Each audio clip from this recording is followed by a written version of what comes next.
നമസ്കാരം. നിയന്ത്രണ രേഖയിലേക്ക് ഒരിക്കൽ കൂടി സ്വാഗതം. കേരളത്തിന് ലോകത്തിനു മുന്നിൽ മേൽവിലാസമൊരുക്കിയവരാണ് നമ്മുടെ നഴ്സുമാർ. ഗൾഫ് നാടുകളിലെ രാഷ്ട്രീയ അസ്ഥിരത മലയാളി നഴ്സുമാരുടെ ജീവിതത്തിൽ വീഴ്ത്തിയിരിക്കുന്ന കരിനിഴൽ ഇനിയും കാണാതിരിക്കാനാകില്ല. ഏറ്റവും ഒടുവിൽ ആഭ്യന്തര യുദ്ധം രൂക്ഷമായിരിക്കുന്ന യമനിൽ നിന്നാണ് കൂട്ടപലായനം. തിരിച്ചുവരുന്നവർക്ക് നമ്മൾ കൊടുക്കുന്ന ആശ്വാസവാക്കുകളുടെ യാഥാർത്ഥ്യം എന്താണ്? നഴ്സിംഗ് റിക്രൂട്ട്മെന്റ് സർക്കാർ ഏജൻസികൾ വഴിയാക്കും എന്ന പ്രഖ്യാപനം മേഖലയിലെ ചൂഷണത്തിന് കടിഞ്ഞാണിടും എന്ന് പ്രതീക്ഷിക്കണോ? ഇന്ന് നിയന്ത്രണ രേഖ ചർച്ച ചെയ്യുന്ന ചോദ്യം ഇതാണ്: നഴ്സിംഗ് മേഖലയിലെ കരിനിഴൽ ഇല്ലാതാക്കാൻ റിക്രൂട്ട്മെന്റ് മാറ്റത്തിന് കഴിയുമോ? ചർച്ചയിൽ നമ്മളോടൊപ്പം ചേരുന്നത് united nurses association vice president Arunjith, Norka roots general manager George Mathew, man power exporters association സംസ്ഥാന ജനറൽ സെക്രട്ടറി ചാക്കോട്ടി വർഗീസ്, ഒപ്പം യമനിൽ നിന്നടക്കം തിരിച്ചെത്തിയിരിക്കുന്ന നഴ്സുമാരുമാണ്. ആദ്യം നമ്മൾ യമനിൽ നിന്ന് തിരിച്ചു വന്നിരിക്കുന്ന നഴ്സുമാരുടെ അനുഭവത്തിൽ നിന്ന് തുടങ്ങുകയാണ്. നിങ്ങൾ പറയൂ, നിങ്ങൾ നേരിടേണ്ടി വന്നത് എന്താണ് അവിടെ? ഈ ഒരു പെട്ടെന്നുണ്ടായ ഒരു നീക്കം, ഒരു സുപ്രഭാതത്തിൽ രാത്രിയിൽ ഞങ്ങൾ സൗണ്ട് കേട്ട് എഴുന്നേൽക്കുമ്പോഴാണ് സൗദി ഈ വാർ ഫ്ലൈറ്റ് ഉപയോഗിച്ച് അറ്റാക്ക് ആരംഭിച്ചെന്ന് പറയും. അപ്പോൾ തന്നെ പലരും അതിൻ്റെ അകത്ത് എസ്കേപ്പ് ആകാൻ പോലും പറ്റാത്തൊരവസ്ഥയിലേക്ക്. നമുക്ക് ഇതിനെക്കുറിച്ച് ഒരു നേരത്തെ ഒരു ഇൻഫർമേഷൻ ഈ ഒരു കാര്യത്തിലില്ല, പക്ഷേ ഒരു ഫയറിംഗ് ഉണ്ടാവുമെന്നുള്ളവർ അറിയാമായിരുന്നു. അപ്പോൾ പെട്ടെന്ന് പലരും നമ്മുടെ നേഴ്സസ് ഉൾപ്പെടെയുള്ള കാര്യങ്ങൾ അവർ ഹോസ്പിറ്റലിൽ ചെന്നപ്പോൾ അവർക്ക് അവിടെ വിടാൻ പറ്റാതെ, ഹോസ്പിറ്റലിൽ അവരെ പറഞ്ഞു വിടാൻ അവർ പറ്റത്തില്ല. കാരണം അവരുടെ പേഷ്യൻ്റ് വരുമ്പോൾ നോക്കാൻ ആരില്ല, നമ്മുടെ ആൾക്കാരാണ് അവിടെ അവരെ നോക്കിക്കൊണ്ടിരിക്കുന്നത്. ഈ യുദ്ധങ്ങളുടെ ഇടയിൽ ഞങ്ങളുടെയൊക്കെ വീടിൻ്റെ തൊട്ടപ്പുറേ വരെ ബോംബ് വീണ് വീടിൻ്റെ ജനലുകളെല്ലാം തകർന്ന് ഒത്തിരിയേറെ ആൾക്കാർ രാത്രി ഉറങ്ങാതെ കുഞ്ഞുങ്ങളുമൊക്കെ ആയിട്ട് ഇറങ്ങി ഓടിയ ചരിത്രം വരെയുണ്ട്. എന്താ സംഭവിക്കുന്നത് അറിയാൻ മേലാതെ. പക്ഷേ നമ്മുടെ ഇന്ത്യ ഗവൺമെൻറ് സംയോജിതമായി ഇടപെട്ടതിന് മൂലം എന്താ പറയുക, ഒരു 99% ആൾക്കാരെ നമുക്ക് അവിടുന്ന് ഒഴിപ്പിക്കാൻ പറ്റി, അവരെ ജീവനോടെ സ്വന്തം നാട്ടിൽ എത്തിക്കാൻ പറ്റി എന്നുള്ള കാര്യത്തിൽ ഭാരതത്തിന് അഭിമാനിക്കുക. എന്നിട്ടും സർക്കാരിനോട് വലിയ പരാതിയായിരുന്നു നിങ്ങൾക്ക്? അതല്ല, തെറ്റായിട്ട് അവർ ഇൻഫർമേഷൻ ജനങ്ങളുടെ കൊടുത്തു. അതായത് അവിടുന്ന് വന്ന ജനങ്ങൾ ചാർട്ടേഡ് ഫ്ലൈറ്റ് ഉൾപ്പെടെ ആവശ്യപ്പെട്ടു എന്നുള്ളത്. ഇതിനകത്തൊരു സത്യാവസ്ഥ നിങ്ങൾ മനസ്സിലാക്കണം. എന്തുകൊണ്ട് ഞാൻ ആ കൂട്ടത്തിലുണ്ടായിരുന്നു, അതിനെ ലീഡ് ചെയ്തൊരു വ്യക്തി എന്ന് ഞാൻ പറയാം. എൻ്റെ കാര്യത്തിനോ എൻ്റെ കുടുംബത്തിനല്ല, എൻ്റെ കുഞ്ഞുങ്ങളുടെ കാര്യത്തിനോ അല്ല ഞാനോട്. ഏകദേശം 7ഓളം ഗർഭിണികൾ, 33ഓളം പൊടി കുഞ്ഞുങ്ങൾ ഇതുങ്ങളുണ്ടായിരുന്നു. അവിടെ എയർപോർട്ടിൽ എന്താ പറയുക, 10,000, 5,000, 6,000 പേരാണ് വരുന്നത്. നമുക്ക് കൊണ്ടുവരാൻ പറ്റുന്ന ആൾക്കാരെന്ന് പറഞ്ഞു കഴിഞ്ഞാൽ 300, 400 പേരാണ്. ഇതുങ്ങൾ വന്നു കഴിഞ്ഞാൽ ഈ ഗർഭിണികളുള്ളവർ വെളുപ്പിനെ 4 മണിക്ക് അവിടെ കെട്ടിക്കിടക്കുക. ഇതുങ്ങളുടെ ഇടയിൽ കൂടെ ബാച്ചിലേഴ്സ് ആയിട്ടുള്ളവർ ഇടിച്ചു കയറുക. അപ്പം ഇതുങ്ങൾക്ക് കയറാൻ മേല. 9 മാസം അവിടെ കൊണ്ടുവന്ന് എയർപോർട്ടിൽ കൊണ്ടുവന്ന് ബ്ലീഡിങ് ആയ ഒരു കൊച്ചുണ്ട്. എയർ ഇന്ത്യയിൽ അവർ പറഞ്ഞത് വേണേ പൊക്കോണം, ഇല്ലെങ്കിൽ ഇവിടെ ഇറങ്ങിക്കോണം, തിരിച്ച് ഞങ്ങളുടെ സാധനം കൊണ്ടെത്തിക്കും, ഇതാണ് ഞങ്ങളുടെ ഉത്തരവാദിത്വം. തീർച്ചയായിട്ടും നമുക്ക് ബുദ്ധിമുട്ടുണ്ടാക്കി. നമ്മുടെ എയർ ഇന്ത്യയിൽ നമ്മൾ ബോംബെ എത്തിയപ്പോൾ അവിടെ നമ്മുടെ നോർക്കയിലുണ്ടായിരുന്നു. ഞാൻ ആരെയും ബ്ലെയിം ചെയ്യുമോ അല്ലെങ്കിൽ നോർക്ക തെറ്റാന്നല്ല, അതിലെ ഒരു വ്യക്തി, പുള്ളിക്കൊരു ശകലം ബുദ്ധിമുട്ടുണ്ടായെന്ന് വെച്ചാൽ പുള്ളിയും ഉറക്കളിച്ചുകൊണ്ടായിരിക്കാം. പുള്ളിയോട് ഞങ്ങൾ ചോദിച്ചു, സാറേ ഞങ്ങളുടെ യാത്രയുടെ കാര്യമാണ്, ട്രെയിൻ അറേഞ്ച് ചെയ്തിട്ടുണ്ട്, വേണേ പോക്കണം, ഇല്ലെങ്കിൽ വേറെ പരിപാടിയില്ലെന്ന് പറഞ്ഞു. അവിടെ ഇതുങ്ങൾ വിഷമിച്ച് വന്നിട്ട് ഇതുങ്ങളെ നമുക്ക് പിന്നെ 2 ദിവസം കൊണ്ട് ട്രെയിനെ അതുങ്ങൾ അതുങ്ങൾ പറയുന്നുണ്ട്, ഞങ്ങൾക്ക് ഇനി ഒരു യാത്രയ്ക്ക് ചത്ത ഇവിടെ കിടന്ന് കത്തോട്ടെ. അതുകൊണ്ടാണ് ഞങ്ങൾ പറഞ്ഞു പറ്റത്തില്ല, ഫ്ലൈറ്റ് അറേഞ്ച് ചെയ്യണം. ഞാൻ എക്സ്റേ ടെക്നീഷ്യനാണ്, ഹിലാൽ ഹോസ്പിറ്റലിലെന്നാണ് വർക്ക് ചെയ്യുന്നത്. ഞങ്ങൾ ശരിക്കും കുടുങ്ങിയ അവസ്ഥയിലായിരുന്നു. ഏതിനിൽ നിന്ന് ഞങ്ങളുടെ ഹോസ്പിറ്റലിലായിട്ട് 3 മണിക്കൂറും സനയിലായിട്ട് വരണമെങ്കിൽ 8 മണിക്കൂറുമാണ്. എംബസിക്കാരെ വിളിച്ച് ഞങ്ങൾ പറയുന്നുണ്ട്, ഞങ്ങൾക്ക് പോരാൻ രക്ഷയില്ല, എങ്ങനെയും രക്ഷിക്കണമെന്നുള്ള രീതിയിൽ പറയുന്നുണ്ട്. അപ്പം എംബസി പറയണത്, നിങ്ങൾ സനയില എത്തുവാണെങ്കിൽ നിങ്ങളെ കൊണ്ടുപോകാം. ഇപ്പോഴും പറയുമ്പോൾ പേടിയാണ്. പോരുന്ന വഴിക്ക് വെടി ശബ്ദവും അങ്ങനെ എല്ലാം കേട്ട് പോകുന്ന ഒരനുഭവമുണ്ട്. ഇനിയുള്ള ജോലി സാധ്യത എന്താണെന്നൊക്കെ ആലോചിച്ചിട്ടുണ്ടോ? ഇനിയും തിരിച്ചു പോകണം എന്നുള്ള ഒരു ഇതായിരുന്നു. പക്ഷേ ഇനി എന്താണ് സംഭവിക്കാൻ പോകുന്നതെന്നും നമുക്ക് പറയാൻ പറ്റത്തില്ല. യമനിലെ സാഹചര്യം ശരിയായാൽ തിരിച്ചു പോകണമെന്ന് തന്നെയാണ് ആഗ്രഹമുണ്ട്. അവസ്ഥ അതാ. എൻ്റെ പേര് ജിനി. ഞാൻ അൽത്തോറ ഹോസ്പിറ്റലിലാണ് വർക്ക് ചെയ്തുകൊണ്ടിരുന്നത്. ഞാൻ അവിടെ ആയിട്ട് ഏകദേശം 4 വർഷത്തോളമായി. ആദ്യം മിലിറ്ററി ഹോസ്പിറ്റലിലായിരുന്നു വർക്ക് ചെയ്തത്. അതിനുശേഷം ഞാൻ അൽത്തോറയിലോട്ട് കടന്നു പോയത് 2 വർഷത്തോളമായി. എൻ്റെ ഹസ്ബൻഡും കുഞ്ഞും ഞങ്ങൾ ഫാമിലിയായിട്ട് അവിടെയായിരുന്നു. ഞങ്ങളും ഈ പ്രശ്നം ആരംഭിച്ച സമയം മുതൽ എങ്ങനെയും കയറി വരാനുള്ള കാര്യത്തിന് വേണ്ടി ഞങ്ങൾ ഹോസ്പിറ്റലുമായിട്ട് ഇടപെട്ടു. അവർ ഞങ്ങളുടെ പാസ്പോർട്ട് കാര്യങ്ങൾ തരത്തില്ല എന്നുള്ള രീതിയിൽ തന്നെയായിരുന്നു ആദ്യമേ. കാരണം ഞങ്ങൾ ഏകദേശം 600ഓളം നഴ്സുമാർ ആ ഹോസ്പിറ്റലുണ്ട്. അപ്പോൾ ഞങ്ങളെ ഒരു തരത്തിലും മറ്റുള്ള ഹോസ്പിറ്റലിൽ അവർ എക്സിറ്റ് അടിക്കാനുള്ള പാസ്പോർട്ടും കാര്യങ്ങളും ചെയ്തപ്പോഴും ഞങ്ങളുടെ ഹോസ്പിറ്റലുകാർ ഞങ്ങളെ വിടാനായിട്ട് അതിന് വില്ലിങ് അല്ലായിരുന്നു. ഒടുവിൽ ഞങ്ങൾ KC ജോസഫ് സാറുമായിട്ട് സംസാരിക്കുകയും എത്രയും പെട്ടെന്ന് ഞങ്ങൾക്ക് ഇതിനൊരു കാര്യങ്ങൾ ചെയ്തു തരണമെന്ന് പറഞ്ഞു. ഞങ്ങൾ ഫോൺ വിളിച്ചായിരുന്നു. ഒടുവിൽ ഇത് ഹോസ്പിറ്റലിൽ ഞങ്ങൾ 6 ദിവസമായി. ഈ പ്രശ്നങ്ങൾ കൂടി വരുന്നതോറും 6ാമത്തെ ദിവസവും ഞങ്ങൾ ഹോസ്പിറ്റലിൽ ചെല്ലുമ്പോഴും അവരിങ്ങനെ തന്നെയാണ് ഞങ്ങളോട് പറയുന്നത്. ഒടുവിൽ ഞങ്ങൾ ഒരു 25 നഴ്സുമാർ ചേർന്ന് എംബസിയിൽ ചെന്നു. അവിടെ കടന്നു ചെന്നപ്പോൾ ഒരു തരത്തിലും ഞങ്ങളെ അകത്തോട്ട് കയറ്റിവിടത്തില്ല. അപ്പോൾ അവിടെ നിന്നൊരു സാർ ഇറങ്ങി വന്നിട്ട് ഞങ്ങളോട് ഇടപെട്ടത് വളരെ വളരെ മോശമായ രീതിയിലായിരുന്നു. ഞങ്ങളോട് പുള്ളിക്കാരൻ പറഞ്ഞു, ഞങ്ങൾ പോലീസ് സ്റ്റേഷൻ അല്ല ഇവിടെ നടത്തുന്നത്, അവിടെ കടന്നു വന്ന് നിങ്ങൾക്ക് പാസ്പോർട്ട് പിടിച്ച് മേടിച്ചു തരാൻ ഞങ്ങളാരും പോലീസുകാരല്ല. അത് കേട്ട് ഞങ്ങൾക്ക് ഒരു ആശ്രയം തേടി ഞങ്ങളിവിടെ കടന്നു ചെന്നപ്പോൾ ആ ഒരു വാക്ക് ഞങ്ങളെ വളരെയധികം വേദനിപ്പിച്ചു. എന്നാൽ അവിടെ ഉണ്ടായിരുന്ന വേറൊരു സാറ് മുഖേന ഞങ്ങൾ 4 പേര് അതിനുള്ളിൽ കിടക്കുകയും അവരോട് സംസാരിക്കാൻ ഞങ്ങളുടെ വിഷയങ്ങൾ ഇന്ന പോലെയാണ് ഹോസ്പിറ്റലിൽ ഞങ്ങളോട് കാണിക്കുന്നത്, ഞങ്ങളെ അവർ വിടത്തില്ല. അപ്പോൾ അവർ പറഞ്ഞു, പാസ്പോർട്ട് നിങ്ങൾ മറന്നു കളയാൻ, ഞങ്ങളെ പാസ്പോർട്ടിൻ്റെ കോപ്പി മാത്രം തരിക, ഒരു മെയിൽ ഐ ഡി തന്നു, ഇത്രയും പേരുടെ നിങ്ങളുടെ ലിസ്റ്റ് അങ്ങോട്ട് അയക്കുക, ഞങ്ങൾ നിങ്ങളെ എങ്ങനെയെങ്കിലും നാട്ടിലെത്തിക്കാം. ഇപ്പോൾ ഇതേ സിറ്റുവേഷൻ നേരത്തെ ഇറാഖിൽ പ്രശ്നം ഉണ്ടായപ്പോഴും ലിബിയയിൽ പ്രശ്നം ഉണ്ടായപ്പോഴൊക്കെ നമ്മൾ കേട്ടതാണ്. അപ്പോൾ എപ്പോഴും സർക്കാർ പറയുന്നൊരു പരാതിയുണ്ട്, അവിടെ സാഹചര്യം മോശമാണ്, തിരിച്ചു വരൂ എന്നുള്ള ആദ്യത്തെ മുന്നറിയിപ്പ് എല്ലാവരും അവഗണിക്കുന്നു, കഴിയുന്നത്ര കാലം അവിടെ പിടിച്ചു നിൽക്കാൻ ശ്രമിക്കുന്നു. അതിന് നിങ്ങൾക്ക് എന്താ പറയാനുള്ളത്? എന്നെ സംബന്ധിച്ച് പറയുകയാണെങ്കിൽ നമുക്ക് അതുപോലൊരു പ്രശ്നങ്ങൾ ഇതുവരെ ഉണ്ടായിട്ടില്ല. കാര്യം എന്ന് പറഞ്ഞു കഴിഞ്ഞാൽ അത്രയും നമ്മളിപ്പോൾ ലോക്കൽസ് ആണെങ്കിൽ പോലും നമുക്ക് ബാക്കിയുള്ള UAE കൺട്രി നമ്മൾ കമ്പയർ ചെയ്യുമ്പം യമൻ എന്ന് പറയുന്ന ഒരു കൺട്രിയാണ് ഏറ്റവും കൂടുതൽ നമുക്ക് റെസ്പെക്ട് തരുന്നത്. ഇന്ത്യൻസ് എസ്പെഷ്യലി ഇന്ത്യൻസിനെ റെസ്പെക്ട് തരുന്ന ഒരു കൺട്രിയാണ്. അവിടെ ഇപ്പം നമുക്ക് നേരത്തെ ഇൻഫർമേഷൻ തന്നായിരുന്നു, ഇപ്പം എംബസിയിൽ നിന്നാണെങ്കിലും മെയിലുകളും വരുന്നുണ്ടായിരുന്നു. എന്നാൽ പോലും ഇത് പോകാതിരിക്കുന്നതിൻ്റെ കാര്യം നമ്മളെ എങ്ങനെയാണ് അവർ ട്രീറ്റ് ചെയ്യുന്നത് വെച്ചിട്ടാണ്. ഇപ്പോൾ ബാക്കിയുള്ള സ്ഥലത്തെ പോലെ അല്ല യമൻ. ഞങ്ങളവിടെ സ്ട്രൈക്കൊക്കെ ചെയ്തതിന് ശേഷമാണ് ഞങ്ങൾക്ക് എല്ലാവർക്കും അവിടുന്ന് പോരാൻ സാധിച്ചത്. കാരണം എന്തെന്ന് ചോദിച്ചാൽ ഞങ്ങൾക്ക് 3 മാസത്തെ സാലറി ഞങ്ങളുടെ 4 മാസത്തോളമായി അത് പിടിച്ചു വെച്ചിട്ട് തരുന്നില്ലായിരുന്നു. ഈ സാഹചര്യം നമുക്ക് കുറച്ച് നാളായിട്ട് ഇപ്പോൾ പരിചയമുണ്ട്. പല രാജ്യങ്ങളിലും, ലിബിയയിൽ, ഇറാഖിൽ, പല സ്ഥലങ്ങളിലും നഴ്സുമാർക്ക് അല്ലെങ്കിൽ അവിടെ ജോലി ചെയ്യുന്ന പ്രവാസികൾക്ക് അവർ തിരിച്ചു വരുമ്പോഴാണ് എത്ര പേർ മലയാളികൾ അതിലുണ്ട് എന്നുള്ളത് പോലും നമ്മൾ അറിഞ്ഞുകൊണ്ടിരുന്നത്. ഇവരെ കൊണ്ടുവരാൻ സാധിച്ചു എന്നുള്ളത് വളരെ ചാരിതാർത്ഥ്യമുള്ളൊരു കാര്യമാണ്. ഇപ്പോൾ തന്നെ 2400 പേര് മലയാളികൾ കേരളത്തിലും എത്തിക്കഴിഞ്ഞു. അത് ഇന്ത്യ ഗവൺമെൻറ്റും കേരള ഗവൺമെൻറ്റും നോർക്കയും അങ്ങനെ എല്ലാ ഏജൻസികളും പ്രവാസി സംഘടനകളും എല്ലാവരും ഒന്നിച്ച് പ്രവർത്തിച്ചുകൊണ്ടാണ്. എന്തെങ്കിലും ക്രൈസിസ് വരികയാണെന്നുണ്ടെങ്കിൽ, ഇമ്പെൻഡിങ് ക്രൈസിസ് ഉണ്ടെങ്കിൽ പിന്നെ എംബസി സാധാരണ ഇന്ത്യക്കാരെ അറിയിക്കും, പാസ്പോർട്ടുകൾ റെഡി ആക്കിക്കൊള്ളൂ. ഈ പ്രത്യേകിച്ച് ലിബിയ, ഇറാഖ്, പിന്നെ യമൻ പോലത്തെ രാജ്യങ്ങളിൽ അത് അവഗണിച്ച് നിൽക്കുന്നത് അത്ര നല്ല കാര്യമല്ല. അതിന് നിങ്ങൾക്ക് നൽകാനുള്ള മറുപടി ഒന്നും, പ്രവാസികൾക്ക് അതിനുള്ള മറുപടി എന്താണെന്ന് വെച്ചാൽ, ഒരു ഭീഷണിയുടെ സാഹചര്യം ഉണ്ടെന്ന് സർക്കാർ ഔദ്യോഗികമായി അറിയിച്ചാൽ പോലും തിരിച്ചു വരേണ്ട എന്ന് തീരുമാനിക്കുന്ന വികാരം എന്താണ്? ഞാൻ അവിടെ ഈ പ്രവാസി വെൽഫെയർ അസോസിയേഷൻ അതിൻ്റെ ജനറൽ സെക്രട്ടറിയാണ്. അപ്പോൾ ആ ഒരു എക്സ്പീരിയൻസ് വെച്ച് പറയുകയാണ്.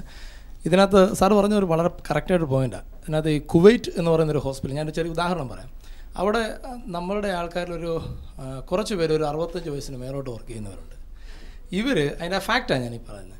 അവർ ഈ കൊച്ചു പിള്ളേർ, അതായത് കൊച്ചു പിള്ളേരെല്ലാം അവിടെ നിന്ന് പോകുന്നു. ഇവരെ സംബന്ധിച്ച് വേറൊരു രാജ്യത്തോട്ടോ അല്ലെങ്കിൽ വേറൊരു ഓപ്പർച്യൂണിറ്റി അവരെ സംബന്ധിച്ചില്ല. പിന്നെ അവർക്ക് അവിടെ സുഖമായിട്ട് ശമ്പളം കിട്ടും, അവർക്ക് അവിടെ വലിയ പ്രശ്നമില്ലാത്ത ഒരു ജോലിയാണ്, അവരുടെ പ്രായത്തിൻ്റെ അതനുസരിച്ച് ഞാൻ പറഞ്ഞത്, അല്ലാതെ അവരെ വേറൊന്നും കൊണ്ടല്ലോ. അപ്പോൾ അവർ പറയുന്നത് അവർക്ക് ഇവിടെ വന്നു കഴിഞ്ഞാലും അങ്ങനെ ചിലപ്പോൾ ചിലർക്ക് ഫാമിലി ബുദ്ധിമുട്ടുകളുണ്ടാകും, പിള്ളേരെല്ലാം കെട്ടിച്ചോട്ട് ആരും നോക്കാനില്ല. ഞാൻ ഒരാളോട് ചോദിച്ചാൽ പറഞ്ഞാണ്, ഞാൻ നാട്ടിൽ പോയിട്ട് ചാകുകയാണ്, ഇവിടെ കിടന്ന് ചാകട്ടെ, അവിടെ ചെന്നാൽ എനിക്ക് ആരുമില്ല. അപ്പോൾ ഒരു വീടുണ്ട്. ഞാൻ എന്തിനാണ് ഈ വീടുണ്ടാക്കിയത്, അത്രയും പ്രായമുണ്ട്. അപ്പോൾ എൻ്റെ മക്കളെല്ലാം ഞാൻ കെട്ടിച്ചു വിട്ടു, അപ്പോൾ ഇനി എന്നെ ആരും നോക്കാനില്ല. അതൊക്കെ അവരുടെ പ്രശ്നങ്ങൾ. ഇപ്പോൾ സാറ് പറഞ്ഞ കണക്ക് നമ്മുടെ HOC അവിടെ ഒരു ഹോസ്പിറ്റലിൽ ചെന്നു. അപ്പോൾ എല്ലാവരും പോകാൻ തയ്യാറാണെന്ന് പറഞ്ഞു. അവിടെ ചെന്ന് ലാസ്റ്റ് പോയിക്കപ്പോൾ വേണ്ട 6 പേരാണ് പോകാൻ തയ്യാറായിട്ടുള്ളത്. അവർ അവിടെ വെച്ചുകൊണ്ട് ഒരു 300+ വർക്ക് ചെയ്യുന്നവർ. അന്ന് രാത്രിയിൽ അവിടെ ഒരു ഭയങ്കരമായിട്ട് ബോംബിങ് ഉണ്ടായി. അടുത്ത ദിവസം ഇതിനകത്തൊരു എനിക്കൊന്നൊരു 100 ചില്ലാനും പോകാൻ റെഡിയാണെന്ന് പറഞ്ഞുകൊണ്ട് എംബസിയിലേക്ക് വിളിച്ചു. ഇതാണ് നമ്മുടെ ആൾക്കാർ. ഈ മേഖലയിൽ ഇപ്പോഴത്തെ ഒരു അനിശ്ചിതാവസ്ഥ കൂടി കാണിക്കുന്നുണ്ട്. രമ്യ അടക്കം പറഞ്ഞു, അവിടെ പ്രശ്നങ്ങൾ ശാന്തമായാൽ തിരിച്ചു പോകണം എന്ന് തന്നെയാണ് അവർ ആഗ്രഹിക്കുന്നത്. ഓരോ തവണയും എത്ര കലാപമുണ്ടായാലും എത്ര യുദ്ധമുണ്ടായാലും തിരിച്ചു പോകാൻ മാത്രം അവരെ പ്രേരിപ്പിക്കുന്ന അനിശ്ചിതാവസ്ഥയാണ് കേരളത്തിലെ നഴ്സിംഗ് മേഖലയിലുള്ളതെന്ന് ഇനി നമ്മൾ പറയേണ്ട കാര്യമില്ല, നമുക്കറിയാവുന്ന കാര്യമാണ്. അപ്പോൾ യമനും കൂടി നൽകുന്ന പാഠം എന്താണ്? സർക്കാരിന് ഒരേ സമയത്ത് റിക്രൂട്ട്മെൻറ്റിൻ്റെ ഉത്തരവാദിത്തം ഏറ്റെടുക്കേണ്ടി വരുന്ന അതേ സാഹചര്യത്തിലാണ് തിരിച്ചു വരുന്നവരുടെ സുരക്ഷിതത്വം ഉറപ്പാക്കേണ്ടി വരുന്നത്. അതെ, ഇത് യഥാർത്ഥത്തിൽ അവിടുന്ന് തിരിച്ചു പോരുന്നവർ പറയുന്നു, ഞങ്ങൾ തിരിച്ച് വീണ്ടും ഒരു സാഹചര്യമുണ്ടായാൽ യമനിലേക്ക് തന്നെ മടങ്ങിപ്പോകും. കേരളത്തിലുള്ള നഴ്സുമാരെ സംബന്ധിച്ച് അവരും എല്ലാം ഒരു 20 ലക്ഷം രൂപയോളം നൽകിയാണ് പുറത്തു പോകുന്ന വാർത്തകൾ വരുന്നു. അപ്പോൾ ഇത് ഭാവിയെക്കുറിച്ച് നഴ്സുമാർക്ക് വലിയ ആകുലതകളുള്ളത് കൊണ്ടാണ് യമനിൽ നിൽക്കുന്ന നഴ്സുമാർ അവിടെ നിൽക്കാൻ തന്നെ ആഗ്രഹിക്കുന്നതും കേരളത്തിലുള്ള നഴ്സുമാർ എന്ത് വില കൊടുത്തും പുറത്തേക്ക് എത്താനുള്ളൊരു സാഹചര്യം ഉണ്ടാകുന്നു. കാരണം കേരളത്തിലെ നഴ്സുമാർക്ക് 2013 മിനിമം വേജ് മേടിച്ച് കൊടുക്കാൻ കഴിയാത്ത ഒരു ഗവൺമെൻറ് എങ്ങനെയാണ് ഇവിടെ തിരിച്ചു വരുന്നവരെ സംരക്ഷിക്കാൻ സാധിക്കുന്നത്? അവരുടെ ഭാവിക്ക് വേണ്ടുന്ന എന്ത് കാര്യമാണ് ചെയ്തു കൊടുക്കുന്നത്? നമ്മൾ ലിബിയയിലെ പ്രശ്നം ചർച്ച ചെയ്തല്ലോ, ഇറാഖിലെ പ്രശ്നം ചർച്ച ചെയ്തല്ലോ. അവിടുന്ന് തിരിച്ചു വന്ന നഴ്സുമാർ എവിടെയാണ്? അവരുടെ ഭാവി എന്തായി? അന്നും ഒരുപാട് പുനരധിവാസ പാക്കേജുകൾ പ്രഖ്യാപിച്ചല്ലോ.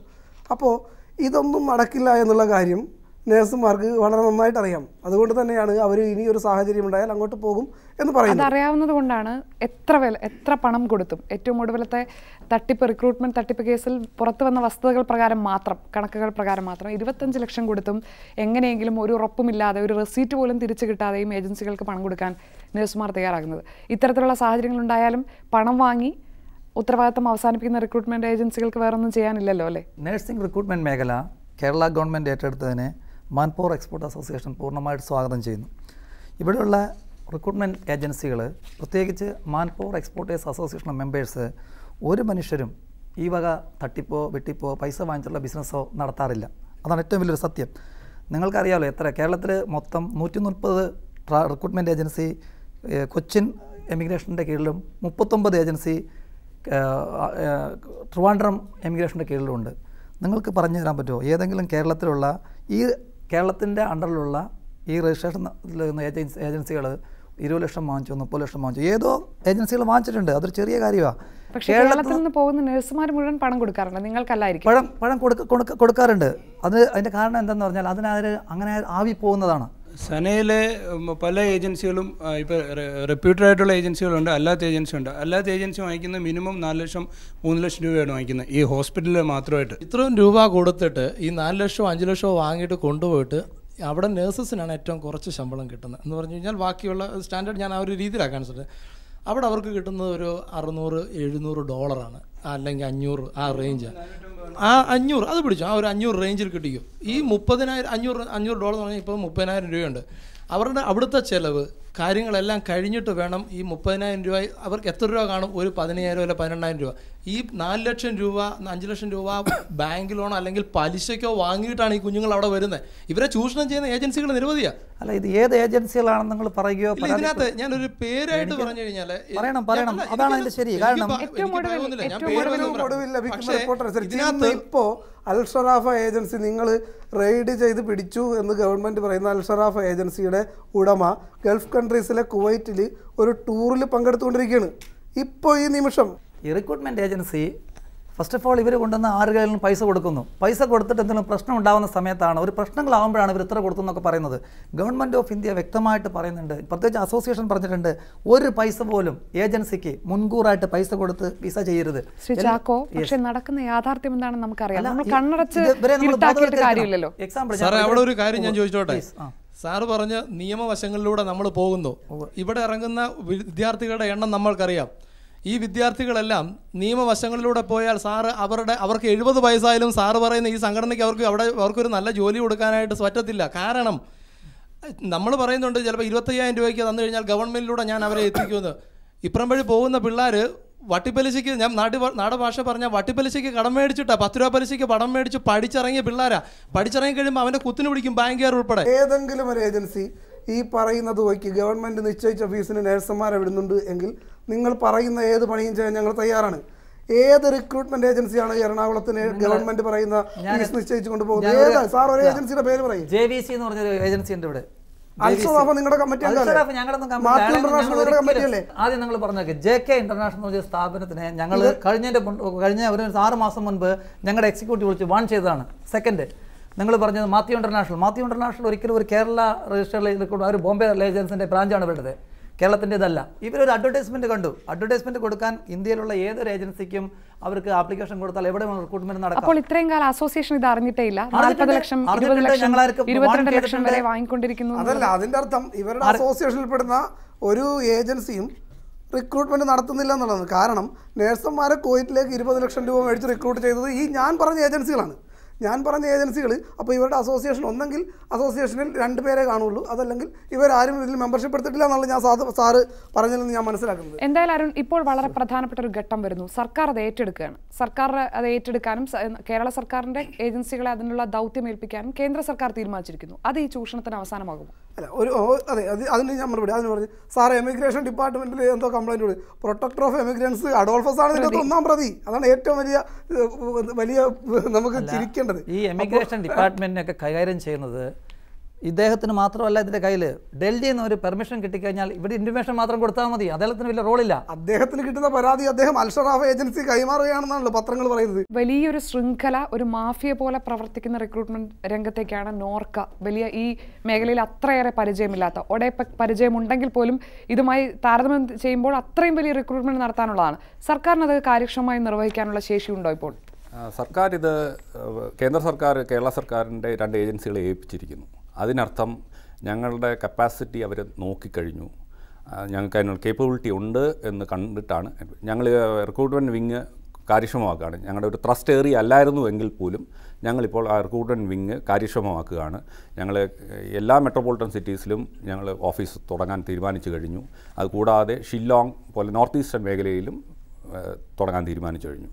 ഒഡേപെക്കും ഇതുപോലെ തന്നെ ഓഫീസുകൾ തുടങ്ങുന്നതാണ്. ഞങ്ങൾ 2 പേരും കൂടി ഇത്തരം ഒരു സംരംഭത്തിന്. പക്ഷേ ഈ 2 ഏജൻസികൾക്ക് കൂടി 100-ൽ താഴെ സ്റ്റാഫ് മാത്രമാണുള്ളതെന്നാണ് മനസ്സിലാക്കാൻ കഴിയുന്നത്. കൂടുതൽ പിന്നെ പ്രത്യേകിച്ച് നോർക്ക റൂട്ട്സിന് റിക്രൂട്ട്മെൻറ്റ് വിങ് ആയിട്ട് തന്നെ പ്രത്യേകം, അതായത് ഞാൻ പറഞ്ഞത് ട്രസ്റ്റ് ആ ഏരിയയിലോട്ട് കൂടി കൊടുക്കാൻ തുടങ്ങി. ഇതുവരെ ആ ട്രസ്റ്റ് അത്രത്തോളം വളരെ കുറച്ച് സമയമേ ഉള്ളൂ, അത് ചെയ്യാവുന്നതേ ഉള്ളൂ. അത് ഈ ഓർഡർ ഇറങ്ങി 3 ദിവസത്തിനുള്ളിൽ തന്നെ മുഖ്യമന്ത്രിയുടെ നേതൃത്വത്തിൽ ഒരു ഉന്നതതല മീറ്റിംഗ് വിളിച്ചു കൂട്ടുകയും ഇതിനുള്ള തീരുമാനം കൈക്കൊള്ളുകയും ചെയ്തിട്ടുണ്ട്. അസോസിയേഷനിലുള്ള ആരും തന്നെ പണം വാങ്ങിച്ച് റിക്രൂട്ട്മെൻറ്റ് ചെയ്യുന്നില്ല. ഞങ്ങളെല്ലാം എതിരാണ്. ഞാൻ ഏകദേശം 25 വർഷമായി റിക്രൂട്ട്മെൻറ്റ് തുടങ്ങിയിട്ട് ഇന്ന് വരെയും ഒരു നേഴ്സിനെയും ഞങ്ങൾ റിക്രൂട്ട് ചെയ്തിട്ടില്ല. കാശ് വാങ്ങി ബിസിനസ് ചെയ്യുന്ന പ്രധാനമായിട്ട് കുവൈറ്റിലാണ്.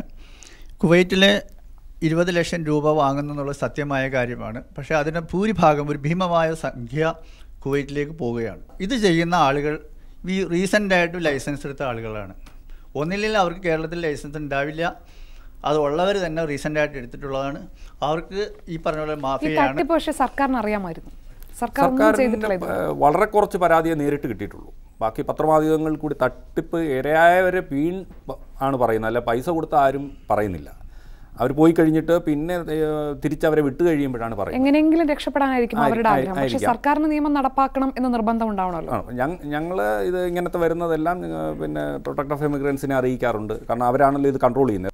നേഴ്സുമാരെങ്ങനെ പരാതി, ഈ അൽഷറാഫ് ഏജൻസിയുടെ നിങ്ങൾ പത്രത്തിൽ ഫോട്ടോ കാണില്ല, അദ്ദേഹത്തിനുള്ള ബന്ധം എന്താണ് കേരള രാഷ്ട്രീയത്തിൽ? അദ്ദേഹം ആരുടെ ഒപ്പമാണ് നടക്കുന്നത്, ആരുടെ ഒപ്പമാണ് സഞ്ചരിക്കുന്നത്? അപ്പോൾ അദ്ദേഹത്തിൻ്റെ കൂടെ നടക്കുന്ന ആളുകൾ അദ്ദേഹത്തിന് എതിരെ എങ്ങനെ നടപടിയെടുക്കും? അപ്പോൾ ഞങ്ങളെപ്പോലെയുള്ള അസോസിയേഷനുകൾ കുറേ നാളുകളായി വലിയ ശബ്ദമുണ്ടാക്കുന്നുണ്ട് ഇതിനെതിരെ. കാരണം 19,500 രൂപയ്ക്ക് പകരം 19 ലക്ഷം രൂപയും 20 ലക്ഷം രൂപയും വാങ്ങുക എന്ന് പറഞ്ഞാൽ വലിയ ചതി നഴ്സുമാരോട് ചെയ്യുന്നു. അപ്പോൾ ഇത് എല്ലാവരും കണ്ടിട്ടും കണ്ണടച്ചിരിക്കുന്ന ഒരു സമീപനമാണ് ഇതുവരെ ഉണ്ടായിരുന്നത്. ഇപ്പോൾ കേന്ദ്ര ഏജൻസികൾ കയറി റൈഡ് ചെയ്യുകയും പത്രമാധ്യമങ്ങൾ അത് ഏറ്റെടുക്കുകയും ചെയ്തപ്പോഴാണ് ഇവരെ പോലെയുള്ള ആളുകൾ വെറുതെ മുതലക്കണ്ണീരൊഴുക്കുകയാണ്. അല്ലാതെ ഇനിയും നാളെയും, ഞാൻ പറയട്ടെ, ഇപ്പോൾ നോർക്ക ഏറ്റെടുക്കുന്നു, ഒഡേപെക് ഏറ്റെടുക്കുന്നു എന്ന് പറയുന്നു. അവിടെ ഇരുന്ന ഒരു association, man power association member പറഞ്ഞത് അവിടെ ഏതോ ഒരു ഏജൻസി ഉണ്ട്, അവരാണ് ഗവൺമെൻറ്റിൽ നിന്നും ഇത് ഏറ്റെടുക്കുന്നത്, അവർ മുഖാന്തരം ഇവിടുത്തെ പ്രൈവറ്റ് ഏജൻസിക്ക് കിട്ടുന്നു. കാരണം കുവൈറ്റുകാർ പണം ആഗ്രഹിക്കുന്നുണ്ട് എന്നാണ് അദ്ദേഹം പറഞ്ഞത്. ഒഡേപെക്കും നോർക്കയും ഏറ്റെടുക്കുമ്പോൾ നേഴ്സുമാരുടെ റിക്രൂട്ട്മെൻറ്റ് എങ്ങനെ ഇവരിലേക്ക് കൊടുക്കും? കാരണം അവർക്ക് ഗവൺമെൻറ് ഏജൻസി അല്ലേ, അവർക്ക് പണം കിട്ടുമോ?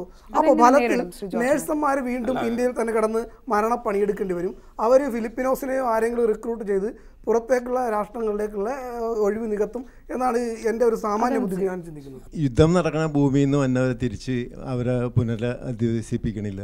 അതേപോലെ തന്നെ അവരെപ്പോഴും മരിച്ചാൽ പോലും അവിടെ തന്നെ പോകാൻ തയ്യാറാണെന്നുള്ള രീതിയിലാണ് പറഞ്ഞത്. കാരണം അത്രയും കഷ്ടപ്പാടാണ് ഇവിടെ.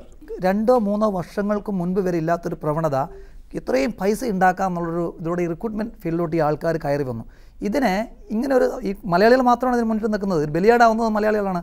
ഇപ്പോൾ മലയാളികളാണ് കേരളത്തിലായാലും ബോംബെയിലാണെങ്കിലും നോർക്ക ആൻഡ് ഒഡാപെക്കൊക്കെ എടുക്കുന്നത് 100% സ്വാഗതാർഹമാണ്. പാവപ്പെട്ട കുട്ടികൾക്ക് ഒരു സാഹചര്യം കിട്ടുന്നുണ്ടായിക്കൊള്ളട്ടെ. ബാങ്കിൽ മാസം അടച്ചില്ലെങ്കിൽ അവർക്ക് ജപ്തി നോട്ടീസ് വരും. അതുങ്ങൾ ഒത്തിരിയേറെ വിഷമിക്കുന്ന പിള്ളേരുണ്ട്. എനിക്കറിയാം, വ്യക്തിപരമായിട്ട് എന്നെ വിളിച്ച് ചോദിച്ചിട്ടുണ്ട്, ഏട്ടാ ഞങ്ങൾ എന്നാ ചെയ്യുമെന്ന്, ഞങ്ങൾക്ക് അതുകൊണ്ട് ഞങ്ങൾ വരാൻ പഠിക്കും. നമുക്ക് അവരെ എന്ത് ചെയ്യാൻ പറ്റും? പിന്നെ ഈ പറഞ്ഞ റിക്രൂട്ട്മെൻറ്റ് ഗവൺമെൻറ് ത്രൂ നമുക്ക് അത് എന്നത്തേക്ക് തുടങ്ങാൻ പറ്റും, അല്ലെ അതിനെക്കുറിച്ച് ഗവൺമെൻറ്റിൻ്റെ ഭാഗത്തു നിന്ന് സാറിന് എന്താ പറയുക? റിക്രൂട്ട്മെൻറ്റ് മെയ് തൊട്ട് തുടങ്ങണമെന്നാണ് ഗവൺമെൻറ് ആഗ്രഹിക്കുന്നത്. അത് തുടങ്ങുന്നത് കുവൈറ്റ് വെച്ചായിരിക്കും. അത് എത്രയും പെട്ടെന്ന് തുടങ്ങാൻ പറ്റുമെന്നാണ്. ബാക്കി സംഗതികൾ ഗവൺമെൻറ് തലത്തിൽ ആലോചിച്ചുകൊണ്ടിരിക്കുക. ഇതിന് മുമ്പ് വന്നവർക്ക് ചില ബാങ്കുകൾ ചില സൗജന്യം ചെയ്തു, പ്രത്യേകിച്ച് കാനറ ബാങ്ക് സൗജന്യം ചെയ്തു. ആ സൗജന്യം ചില പലിശ ഇളവും ഒക്കെ നൽകിയിരുന്നു. പിന്നെ അതുപോലെ അത് എക്സ്റ്റെൻഡ് ചെയ്യാനായിട്ട് നമുക്ക് ഇപ്പോൾ വന്നിരിക്കുന്ന യമൻ എന്നായാലും ഇറാഖിൽ നിന്നായാലും ലിബിയ നിന്നായാലും വന്നിരുന്ന കുട്ടികളെല്ലാം അവിടെ പോയി GNM പഠിച്ച കുട്ടികളാണ് വന്നിട്ടുള്ളത്. ഇപ്പോഴത്തെ ഇന്റർനാഷണൽ സ്റ്റാൻഡേർഡ് വെച്ച് നോക്കിയിട്ട് BSc-കാരെ മാത്രം റിക്രൂട്ട്മെൻറ്റ് ചെയ്യുന്നത് ഈ ഗവൺമെൻറ്റിന്, അല്ലെങ്കിൽ ഞാൻ അവരെ കുറ്റപ്പെടുത്തുന്നതല്ല, അവർക്കിത് എങ്ങനെ ചെയ്യാൻ പറ്റുന്ന പറയുന്നത്? വെറുതെ പത്രമാധ്യമങ്ങളോട് പറഞ്ഞാൽ മതിയോ? റിയാലിറ്റി മനസ്സിലാക്കണം. ചില മലയാളികൾ ബിസിനസ്സുകാർ ഇട്ടിരിക്കുന്ന ഹോസ്പിറ്റലുകളിലെല്ലാം, പ്രത്യേകിച്ച് അഹല്യ, അൽ അബീർ, അവരെല്ലാം GNM-കാരെ ഏതെങ്കിലും വിധേന അവിടെ എത്തിക്കാമെന്ന് ഇട്ടിട്ടുണ്ട്. തൂണും ചാരി നിന്നവൻ പെണ്ണിനെ കൊണ്ടുപോയി എന്ന് പറഞ്ഞ പോലെ അൾട്ടിമേറ്റ്ലി ഇവിടെ സംഭവിക്കാൻ പോകുന്നത് എന്താ വെച്ചാൽ, ഇന്ത്യക്ക് ഈ എബ്രോഡിലുള്ള നേഴ്സുമാരുടെയും മറ്റു ബിസിനസ്സുകളും നഷ്ടപ്പെടും. ഇന്ത്യയുടെ എക്കോണമിയെ അത് കാര്യമായിട്ട് ബാധിക്കുകയും ചെയ്യും. That's all. നേരത്തെ ഇറാനിൽ നിന്നും ലിബിയയിൽ നിന്നും കുറേ നേഴ്സുമാർ നാട്ടിലെത്തി. അന്ന് ഗവൺമെൻറ് കുറേ ഓഫേഴ്സൊക്കെ പറഞ്ഞിരുന്നു. അത് എത്രത്തോളം പ്രാവർത്തികമാക്കിയിട്ടുണ്ട്? നിങ്ങൾ പറയുന്നു സർക്കാർ ഏജൻസികൾ ഏറ്റെടുക്കുന്നതിനെ പൂർണ്ണമായും പിന്തുണയ്ക്കുന്നു, വേണ്ട സഹായം വരെ ചെയ്യാൻ തയ്യാറാണ്. പക്ഷേ സമാന്തരമായി തന്നെ അതിനെതിരെ വ്യാപകമായ പ്രചാരണം നടക്കുന്നതും തൊഴിലവസരങ്ങൾ മുഴുവൻ ഫിലിപ്പൈൻസിലേക്ക് പോകും, ഇനി ഒരു ഒറ്റ മലയാളി നഴ്സുമാർ പുറത്തേക്ക് പോകില്ല എന്നുള്ള പ്രചാരണം നടത്തുന്ന ആരാണെന്നുള്ളൊരു സംശയവും നമുക്കുണ്ടാകുന്നുണ്ട്. സർക്കാർ വേണം എന്ന് വിചാരിച്ചാൽ ഇത് നടക്കില്ലേ? കേരള സർക്കാർ മാത്രം വിചാരിച്ചാൽ ഇത് നടക്കില്ല. കാരണം കേരളം എന്ന് പറയുന്ന ഇന്ത്യയിലെ ഒരു ചെറിയ സംസ്ഥാനമാണ്. ഇന്ത്യ ടോട്ടലായിട്ട് ഇന്ത്യ ഗവൺമെൻറ് ഇത് ഏറ്റെടുക്കുകയാണെങ്കിൽ ഇത് വളരെ അതങ്ങനെയാണ്. ഫിലിപ്പീൻസ് അങ്ങനെ ഏറ്റെടുത്തിരിക്കുന്നത്. അങ്ങനെ ഒത്തിരി രാജ്യങ്ങളുണ്ട്. അത് ഇന്ത്യ ഗവൺമെൻറ് പൂർണ്ണമായിട്ട് ഏറ്റെടുത്ത് കേന്ദ്ര സർക്കാരും പറഞ്ഞിട്ടുള്ളൂ. അല്ല, ഇനീഷ്യലി ആണ് ഒഡെപെക്കിനെ ഇവരെ ഏൽപ്പിച്ചിരിക്കുന്നത്. വേറെ ഗവൺമെൻറ് ഏജൻസികൾ വരുമായിരിക്കാം. അത് മാത്രമല്ല, ഇതെല്ലാം ഓൺലൈൻ രജിസ്ട്രേഷനാണ്. അവരൊന്നും ഇവിടെ വന്ന് രജിസ്റ്റർ ചെയ്യേണ്ട കാര്യമൊന്നുമില്ല. ഫിലിപ്പൈൻസിൽ നിന്നൊന്നും അത്രയും ഇല്ല. അതുകൊണ്ട് 75% ഇന്ത്യയിൽ നിന്ന് തന്നെയാണ്. അതുകൊണ്ട് ആ ഒരു ഇതൊന്നും പിന്നെ വിചാരിക്കുന്ന പോലെയൊന്നും ഫിലിപ്പൈൻസ് മാത്രം കൊണ്ടൊന്നും, അതുകൊണ്ട് ഇന്ത്യക്ക് അവിടെ ഓപ്പർച്യൂണിറ്റി ഉണ്ട്. ഇത് റെഗുലേറ്റഡ് ആണ്. ഈ പറയുന്ന നഴ്സിംഗ് റിക്രൂട്ട് ചെയ്യുന്ന മാർക്കറ്റ് റെഗുലേറ്റഡ് ആവും. അതോടുകൂടി ഫിലിപ്പൈൻസ് മോഡലിൽ തന്നെ ഇത് വരുമെന്നാണ് ഞാൻ പ്രതീക്ഷിക്കുന്നത്.